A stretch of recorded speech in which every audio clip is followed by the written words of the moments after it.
Hey guys, it's Wanda, and today I'm going to talk a little bit about famines. We're going to talk a little about what if there is a famine or a scarcity of food or shortage of food, if you want to say, and grains in particular, corn, wheat, rice, anything that's considered a grain. So a few years ago, I think in 2019, Danny did some videos on what a famine is.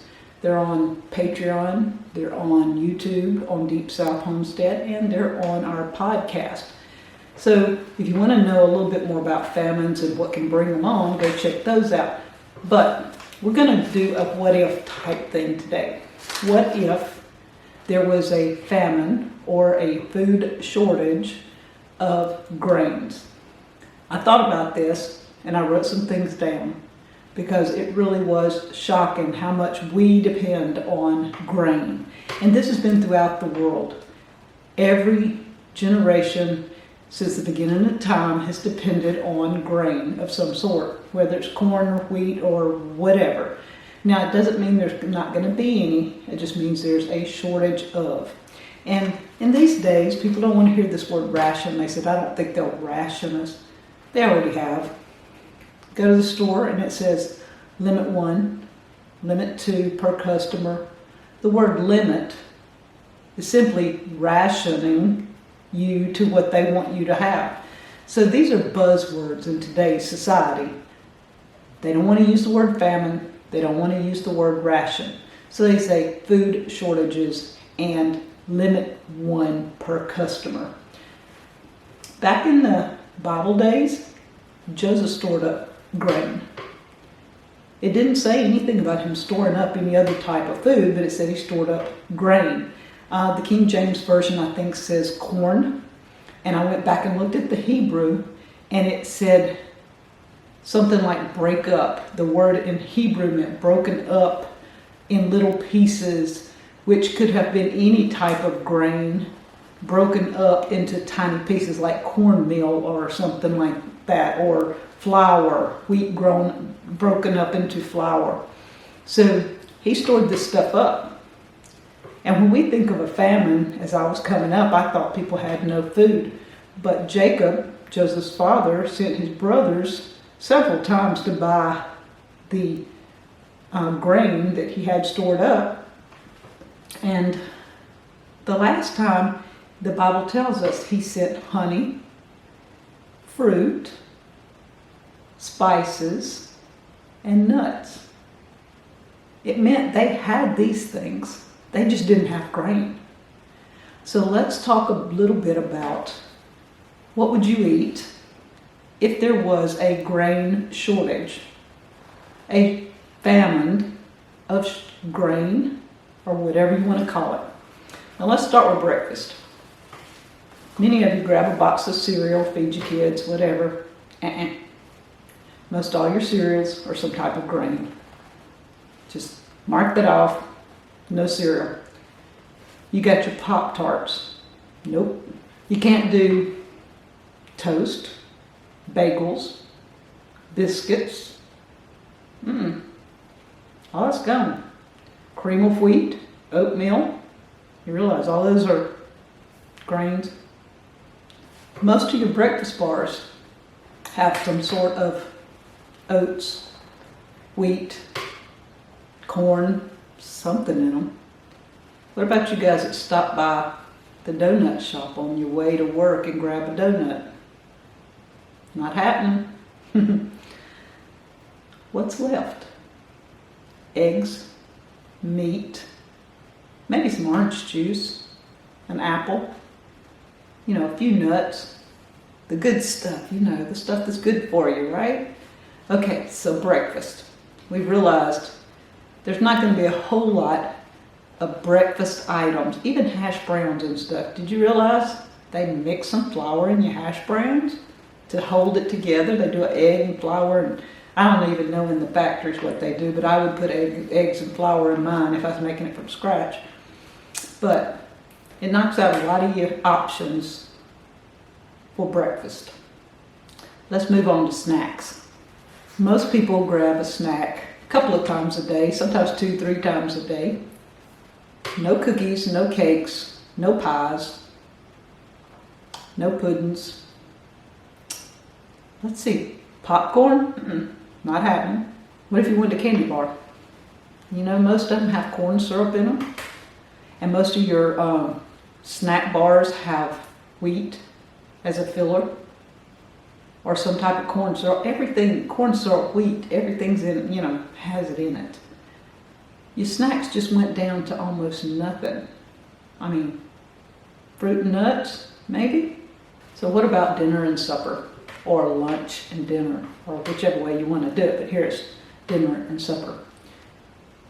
You have no bread, no cornbread, no biscuits, no light bread, no rolls.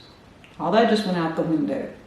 Any of your veggies that you coat in anything, like flour, cornmeal, anything that, you can only eat the veggies. You gotta learn to eat the veggies.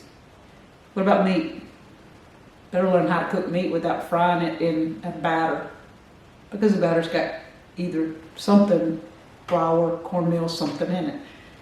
That kind of knocks a few things out. What if you go to the store and you're used to getting pot pies, hot pockets, fish sticks? I mean, all this stuff that you're used to buying in a store ain't happening. It's either got corn syrup or flour, something coated, and it just ain't happening. If there's a shortage, those things will be limited. Let's move on to those of you who want to go to restaurants. You go, I don't cook at home. Mickey D's, Wendy's, Hardee's, anybody that does hamburgers, hot dogs, chicken nuggets, French fries. What can you order? Hamburgers, you're going to get the meat, some lettuce, tomato, bad tasting tomato. Those tomatoes are horrible. You're going to get a salad and a piece of meat. The bread's gone. Chicken nuggets, got wheat. Most of your French fries that are pressed have some sort of wheat as a filler in them. So guess what? They'd have to go back to slicing the potato and using simply a potato and frying it. So if we went over to a seafood restaurant, any of your fried seafoods are in cornmeal or a batter of some sort. Your hush puppies, not getting none of that either. Let's go to Olive Garden. Pasta. Made out of some sort of grain, right? What about pizza? Pizza. Can't go to pizza places. So let's just stop at Cracker Barrel. Everybody stops at Cracker Barrel. You get on the road and there's a Cracker Barrel in every town. Sometimes there's 2 in every town. You got to stop at least once a day at Cracker Barrel, right? All these veggies and meats and stuff from down home cooking. Well, guess what? The okra is battered. That dressing that tastes so good is made of cornmeal. Ain't happening. All the batters on any of your meats, it's all gone away. And what about rice and gravy? Rice is a grain. Gravy, you realize most people make gravy with flour. You just limited yourself to veggies, fruits, and nuts, right? So guys, I thought that I would just throw this out there at you today, sitting here thinking, what's left? Grow your own food. Pick up some things that you can store, that store long term, and think about what would you eat if there was a grain shortage or a famine of grain or a wheat shortage, a corn shortage, or you were limited to how many 5-pound bags of flour you could get per month. Most of you don't even know how to cook with the flour if you had it. Let's learn. I have videos that teach you how to cook from scratch. Lots of veggie things that use very limited flours because Danny is limited into what he can do. Check out some of my videos on Deepsouth Homestead. We have recipes, Deepsouth Homestead recipes. What is it like to eat at Deepsouth Homestead? Things like that. Yes, we do use a little flour every now and then. we do have some grains because we do raise our own corn and we grind our own cornmeal and grits and corn flour. But I do buy rice. I do buy some flours. I'd be limited. And when I thought about it, all the desserts that I've made throughout the years with the flours, it'd be tough. It'd be tough. So guys, just a thought for today from Crazy Days on what would you eat if we had a grain famine. Bye guys.